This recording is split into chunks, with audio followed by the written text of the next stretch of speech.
Olá, pessoal. Nós estávamos estudando as condições de elegibilidade. Restaram apenas duas para nós encerrarmos o assunto. A primeira delas é a questão da filiação partidária e a segunda é a questão da idade mínima. Com o encerramento desses dois tópicos, nós já passamos a analisar as primeiras regras relativas às inelegibilidades. Vamos lá, pessoal. Em relação à filiação partidária. Primeiramente, devemos saber que a filiação partidária ela deverá ser pelo período de 1 ano, no partido no qual o candidato irá concorrer. Nós bem sabemos que em nosso sistema eleitoral, o partido político ele vai assumir uma posição muito importante. Assim, não é possível, por exemplo, um candidato concorrer sem estar filiado. E, além disso, ele deve estar filiado por um período de pelo menos 1 ano no partido para o qual ele irá concorrer. Se ele não tiver esse tempo de filiação, ele não preencherá uma das condições de elegibilidade e, portanto, não poderá concorrer a cargos político-eletivos. Em face dessa regra, nós temos duas conclusões importantes aqui, pessoal. Primeiro, a inexistência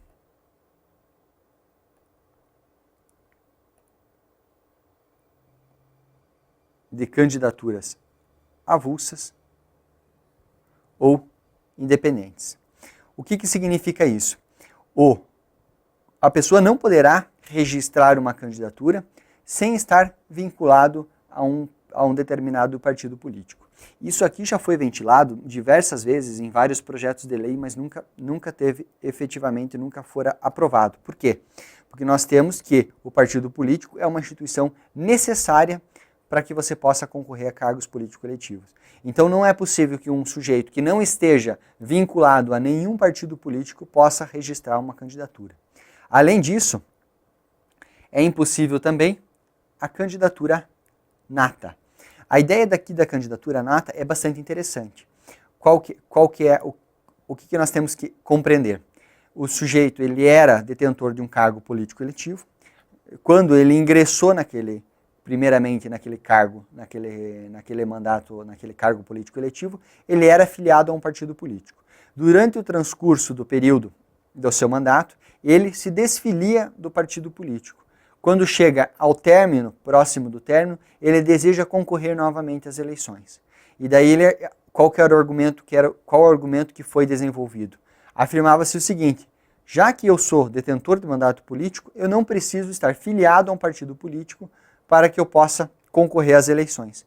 O entendimento majoritário no âmbito do TSE e dada a existência da previsão de 1 ano de filiação, foi no sentido de que quem é detentor de mandato político não tem garantida a prerrogativa de concorrer novamente às eleições. Portanto, em razão da exigência da filiação partidária por pelo menos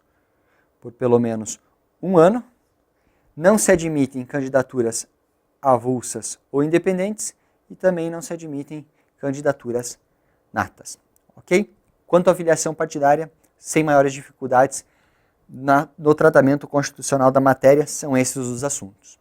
Na sequência, a idade mínima. Pessoal, em relação à idade mínima, nós temos aqui, na verdade, a Constituição vai trazer lá no artigo 14, uma série de faixas etárias para que o sujeito possa concorrer a cargos político-eletivos. Por mais que ele tenha preenchido todos os demais requisitos, se não for verificada a idade mínima, ele não poderá concorrer, ele não poderá registrar sua candidatura. Eu trago aqui para vocês uma tabela que sintetiza as idades mínimas. Vejamos lá, pessoal. Para concorrer ao cargo de presidente, vice-presidente e senador, o sujeito necessariamente deverá ter 35 anos de idade. Já para concorrer aos cargos de governador, vice-governador, ele deverá possuir 30 anos de idade. Para os cargos de deputado federal, deputado estadual, prefeito, vice-prefeito e juiz de paz, exigem-se 21 anos. E por fim, para o cargo de vereador, exige-se 18 anos. Aqui nós não temos outra alternativa. É muito importante memorizar essas hipóteses. As provas de concurso público vão cobrar justamente vão tentar confundir a gente e dizer que para ser presidente basta 30 anos, ou para ser deputado federal tem que ter 30 anos, e na verdade a gente vê que é 21. Então tem que cuidar para não confundir aqui. O importante é que a gente memorize quais são essas faixas mínimas de idade. Perfeito? Não tem maiores complicações, basta um exercício de memorização da nossa parte aqui. Para finalizar a parte das condições de elegibilidade, nós vamos estudar a questão dos militares. Em relação aos militares, nós temos um tratamento específico. Notem que, primeiramente, o militar ele é elegível. A regra é que o militar possa se candidatar a cargos político-eletivos. Nós sabemos que existe uma exceção, e essa exceção já está destacada ali, que é a situação do conscrito, que é aquele que presta o serviço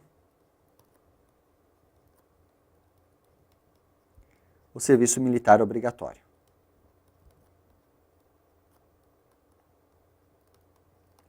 O conscrito, portanto, ele não é elegível. Fora essa espécie, o militar será elegível. Ainda assim, nós devemos ter em mente o artigo 14, parágrafo 8º da Constituição.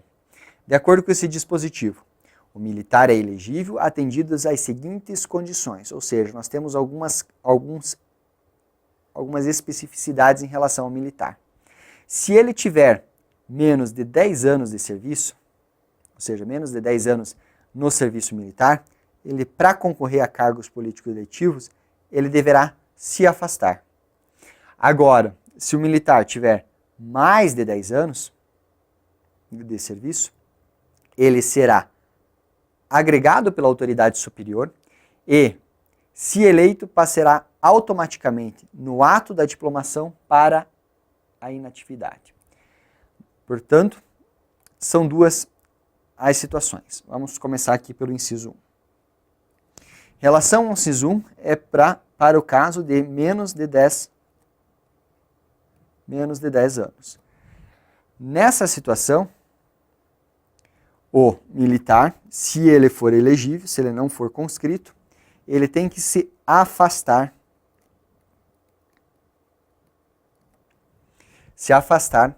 da carreira militar. Nesse caso, se ele não for eleito, ele não poderá retornar.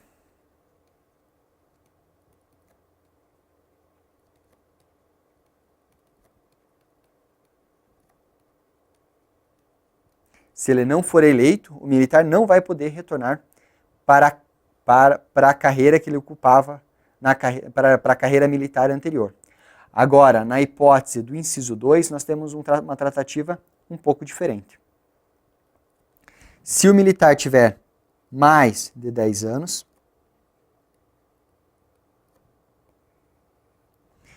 nós temos duas situações. Primeiramente, ele será agregado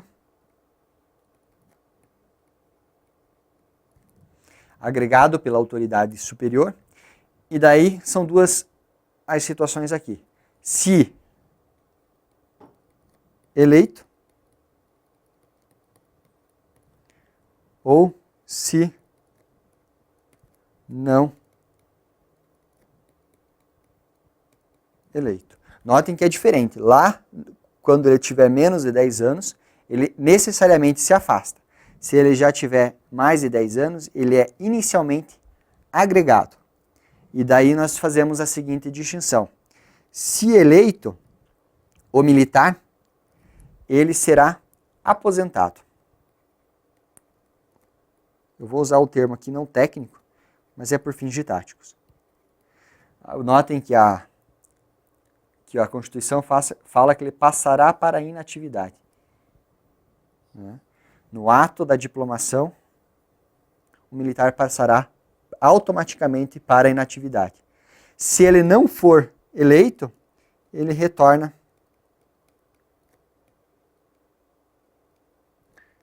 para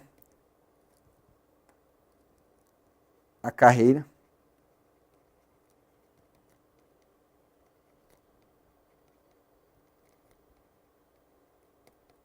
militar.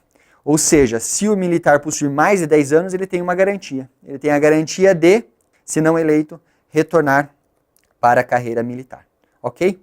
Com isso, nós vimos todas as situações, todas as condições de elegibilidade e vimos aqui essa especificidade em relação à situação dos militares. Na sequência, nós vamos analisar a questão do momento de aferição das condições de elegibilidade. Nós passamos por cada uma delas e vimos que algumas exigem prazos de 1 ano, prazo de 1 ano de filiação, tempo mínimo de domicílio, e importa saber quando que elas devem ser aferidas. Quando que eu tenho que saber se o sujeito tem a idade mínima, por exemplo, de 18 anos para concorrer ao cargo de vereador. É no momento em que ele registra a candidatura? É na data das eleições? Ou é lá no momento da posse? Há uma certa discussão a respeito disso. Alguns doutrinadores entendem de uma forma ou de outra, mas a legislação eleitoral é bastante clara e nós temos como regra o momento do registro da candidatura. De toda forma, essa regra, que é o momento do registro da candidatura, ela será excepcionada em 3 hipóteses que nós vamos ver nos slides. De toda forma, vocês têm que ter em mente que no momento em que o cidadão comparecer perante a Justiça Eleitoral, ele for escolhido em convenção partidária e ele comparecer para registrar a candidatura dele, ele deverá apresentar toda a documentação comprobatória de que ele não vai incidir nas hipóteses de inelegibilidade, que serão estudadas adiante, e também de que ele preencheu todas as condições de elegibilidade. Voltemos lá para o slide. Regra, portanto, data do requerimento do registro de candidatura. Exceções. Primeira delas, o tempo mínimo de filiação partidária. Em relação ao tempo mínimo de filiação partidária, leva-se em conta a data do pleito. No dia das eleições, o sujeito deverá possuir o tempo mínimo de filiação. Notem que é possível, no momento do registro da candidatura, já se calcular se vai ter 1 ano ou não, ou vai ter ou não vai ter 1 ano de filiação partidária. Na sequência, temos o domicílio eleitoral, que também vai levar em consideração a data do pleito. Aqui, novamente, é possível se prever se no dia das eleições o sujeito vai ou não vai ter 1 ano de domicílio eleitoral. Ok? E por fim, em relação à idade mínima, ela leva em consideração a data da posse. Aqui ela é mais peculiar ainda. Não levará em consideração a data do pleito, mas sim a data da posse no início do ano, quando ocorre o início do mandato. Então é possível, é possível na prática, que um candidato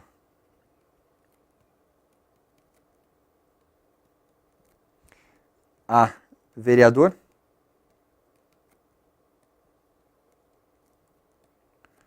concorra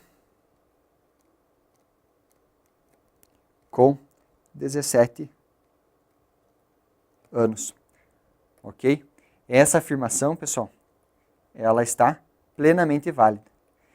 Se ele fizer aniversário entre o registro da candidatura e a posse, no período que ele registra a candidatura à posse, ele tiver 17 anos, mas ele complete 18 anos até o final do ano, ele poderá concorrer com 17 anos a um cargo político eletivo. Ok? Vamos em frente. Agora, para encerrar definitivamente o estudo das condições de elegibilidade, nós vamos ver aqui um esquema que sintetiza todas as condições trazidas na Constituição. A primeira delas, que nós já estudamos, é a nacionalidade brasileira. Na sequência, nós temos o pleno exercício dos direitos políticos, que também já foi estudado, a questão do alistamento eleitoral, que será aprofundado em aula futura, a prova do domicílio eleitoral, lembrando que o domicílio eleitoral ele será pelo prazo mínimo de 1 ano, a prova da filiação partidária mínima de 1 ano e a questão da idade mínima, que observa uma série de faixas. A primeira delas é para os cargos de presidente, vice-presidente e senador, que é de 35 anos. A segunda delas é para os cargos, a idade mínima para o cargo de governador e vice-governador, 30 anos. Nós temos também para deputado federal, deputado estadual e prefeito, a idade de 21 anos. E por fim, a de vereador, que basta o sujeito possuir a maioridade para que ele possa concorrer ao cargo de vereador. Desse modo, nós encerramos o estudo das condições de elegibilidade e nós já iniciamos ainda nesta videoaula a tratativa das hipóteses de inelegibilidade. Para que a gente compreenda bem as hipóteses de inelegibilidade, o que elas são, qual o conceito dela, nós vamos fazer uma análise inicialmente comparativa. O que nós vamos fazer? Nós vamos distinguir as condições de elegibilidade das hipóteses de inelegibilidade. Você vai ver que depois de analisar a tabela que nós veremos no slide seguinte aqui, você já praticamente já vai ter o conceito na cabeça de inelegibilidade. Então nós vamos primeiro fazer essa distinção e depois apresentar o conceito. Você vai ver que vai ficar tudo muito mais fácil. Vamos lá, pessoal. Requisitos de elegibilidade versus hipóteses de inelegibilidade. Temos o seguinte: os requisitos de elegibilidade que nós já estudamos, eles estão previstos na Constituição e eles vêm disciplinados em lei, eles vêm disciplinados na legislação ordinária, notadamente na Lei das Eleições. O principal dispositivo aqui referente às condições de elegibilidade que não estão previstas na Constituição. A Constituição ela tece um parâmetro geral e a legislação ordinária eleitoral, principalmente a Lei das Eleições, traz o disciplinamento da matéria. Em relação às hipóteses de inelegibilidade, nós também temos elas tratadas na Constituição. Contudo, as demais regras das hipóteses de inelegibilidade, elas vêm disciplinadas em lei complementar. Note que nós marcamos inclusive outra cor para destacar a diferença. E aqui, pessoal, é o seguinte: a principal lei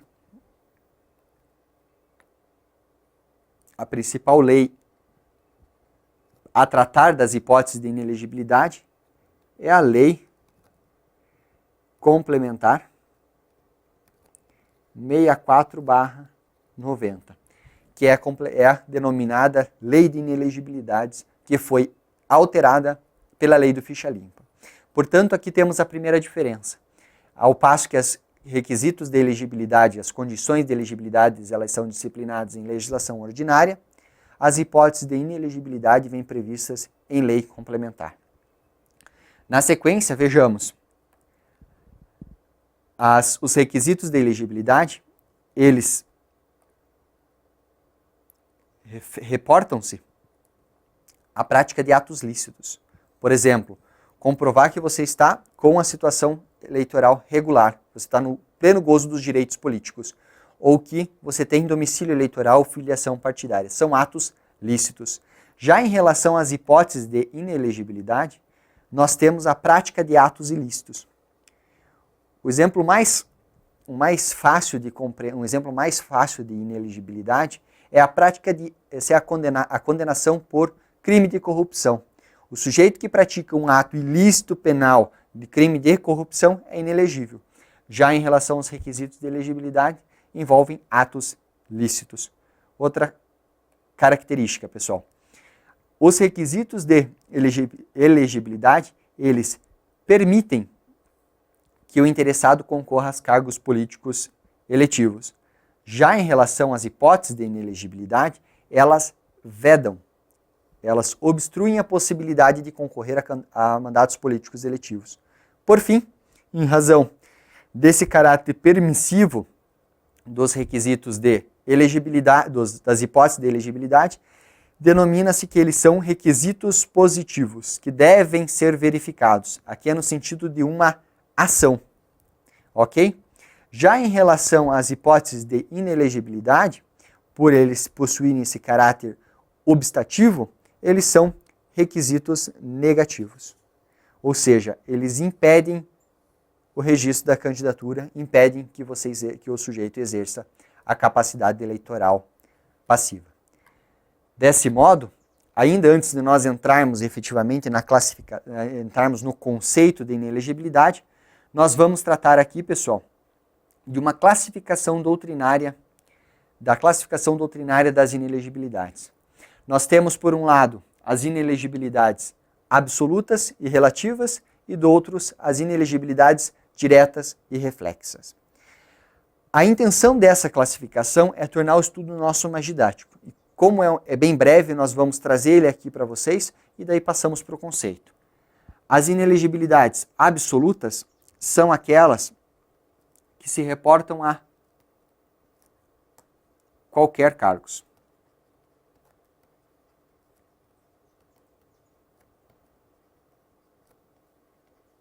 Então, quem for absolutamente inelegível não poderá concorrer a nenhum cargo político eletivo no Brasil.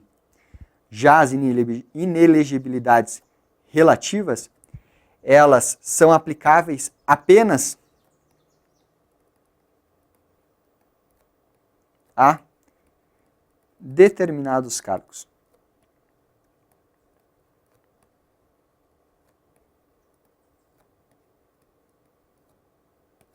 Essa é a distinção. A outra classificação são as hipóteses de inelegibilidade direta, que elas afetam o candidato diretamente.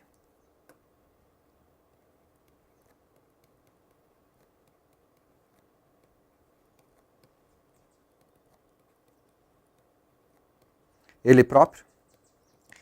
E temos também a inelegibilidade reflexa, que em razão da condição, ela afetará o cônjuge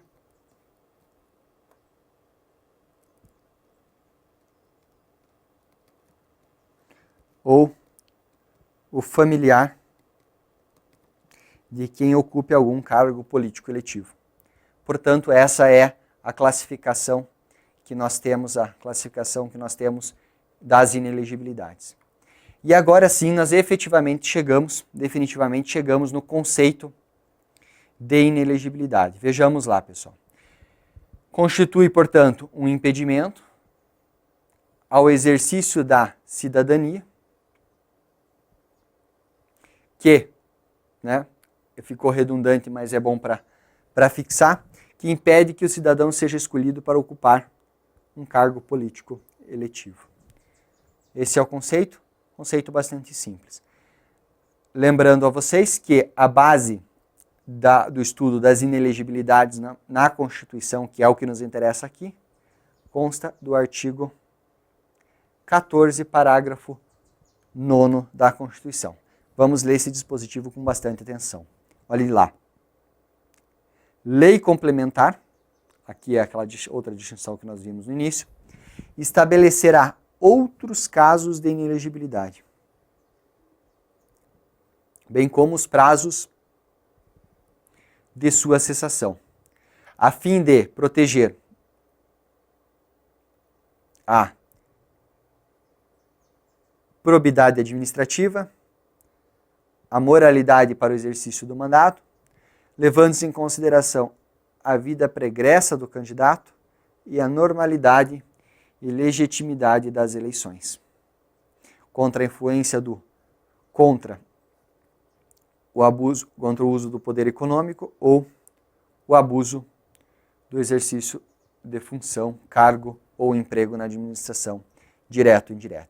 Esse é o dispositivo que fundamenta todo o estudo, toda a estrutura todo o Instituto de Inelegibilidades no Brasil e que vem depois disciplinado de forma exaustiva e detalhada na Lei Complementar 64 de 1990.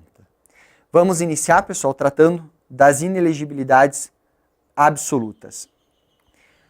A Constituição prevê, no artigo 14, parágrafo 4º, que são inelegíveis os inalistáveis e os analfabetos. Portanto, quem são os inalistáveis? Os inalistáveis, conforme nós já estudamos, são os estrangeiros e os conscritos. Devemos lembrar que a disciplina dos inalistáveis vem lá no artigo 14, parágrafo 2º da Constituição. Vamos analisar agora, na sequência, com um pouco mais de detalhe, a questão do analfabeto. Como nós sabemos, o analfabetismo, ele constitui uma hipótese em que o sujeito ele é uma hipótese de alistabilidade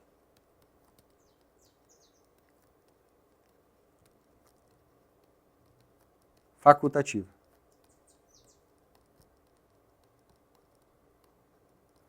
Isso é importante lembrar. O analfabeto, ele pode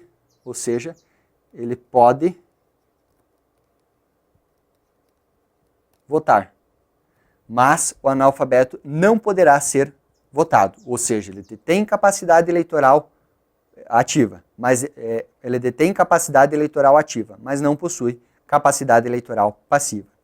De toda forma, aqui para nós interessa como aferir o analfabetismo. Não existe na legislação regra objetiva que permita concluir se o sujeito é ou não é analfabeto. Naturalmente, a gente pensa na escolarização, mas a escolarização não é o único critério para se aferir o analfabetismo no Brasil, especialmente para fins da inelegibilidade. Dessa forma, não existe uma regra objetiva. O que acontece é que a doutrina e principalmente a jurisprudência tem estabelecido alguns critérios para que seja aferido o analfabetismo. E esses critérios possuem uma relevância para nós. Vejamos lá, pessoal. Primeiro critério, apresentação de comprovantes de escolaridade. Naturalmente, se o sujeito possui um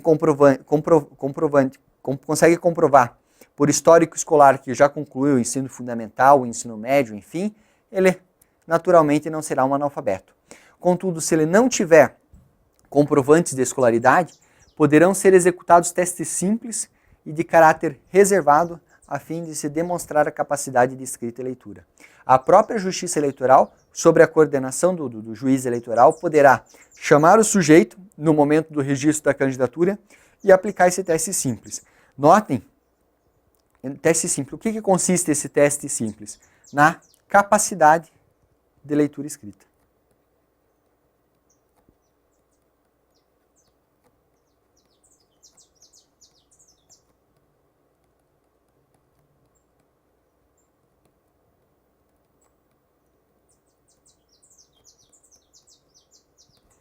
Se demonstrada a capacidade de leitura e escrita, será considerado um alfabetizado. Lembrem que deve ser realizado de forma reservada, porque se trata, de uma questão peculiar, uma questão privada.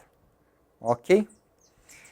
Para finalizar aqui, é importante que nós conheçamos a súmula 15 do TSE. Ela diz o seguinte, que o exercício de cargo eletivo não é circunstância suficiente para, em recurso especial, determinar se a reforma da decisão mediante a qual o candidato foi considerado analfabeto. O que diz a súmula para nós aqui, trocando em miúdos? Ela diz o seguinte, que o fato de o sujeito já ter exercido algum cargo eletivo anteriormente, não quer dizer que ele é alfabetizado. Naquela época, essa situação pode ter sido aferida de forma regular, e agora foi aferida. E agora poderá, mesmo que ele já tenha concorrido, ele poderá ser submetido novamente a um teste, por exemplo, desse, ou ser chamado a apresentar comprovantes de escolaridade, ou ser submetido a algum teste simples de capacidade de leitura e escrita. É isso que nos diz a súmula 15 do TSE. Portanto, em síntese, referente aqui às inelegibilidades absolutas, que é o que importa para nós para fins de prova, é memorizar esse quadro aqui, que é o que nós extraímos lá da Constituição Federal, que é o seguinte: serão absolutamente inelegíveis os inalistáveis, que abrange tanto os estrangeiros quanto os conscritos, bem como os analfabetos.